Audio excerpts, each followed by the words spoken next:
تو میں یہاں کہہ رہا تھا کہ آپ نے نوٹ کیا ہوگا کہ یہ باتیں اہم ہیں، لیکن نماز بھی تو اہم ہے نا، روزہ بھی اہم ہے، حج بھی ہے، زکوٰۃ بھی ہے، لیکن اس کا ان آیتوں میں کہیں ذکر نہیں، حدیث میں بھی کہیں ذکر نہیں ہے۔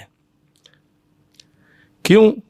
یہ اس لیے کہ یہ ارکان دین اور شعائر اسلام ہونے کے اعتبار سے محتاج نہیں ہے کہ ان کی وضاحت کی جائے۔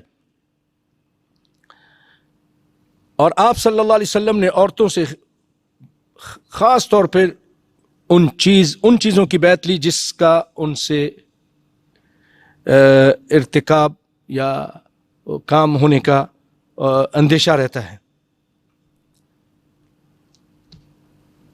اور آپ نے جب ان سے یہ وعدہ لیا تو ان کو پابند کر دیا کہ تم نے یہ غلط کام نہیں کرنے ہیں۔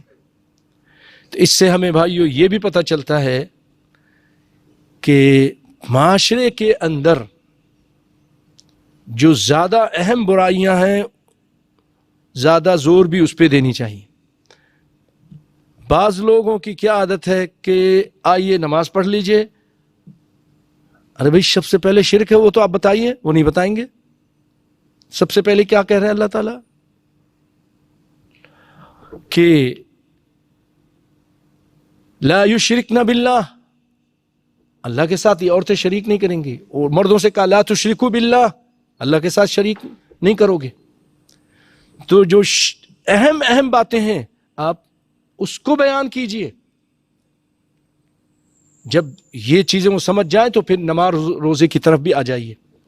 لیکن ہمارے یہاں کیا ہوتا ہے، عقیدے کی اصلاح نہیں کرتے، پہلے نماز کی طرف ہی آ جاتے ہیں، اور یہ دعوت و تبلیغ کا صحیح منہج نہیں ہے۔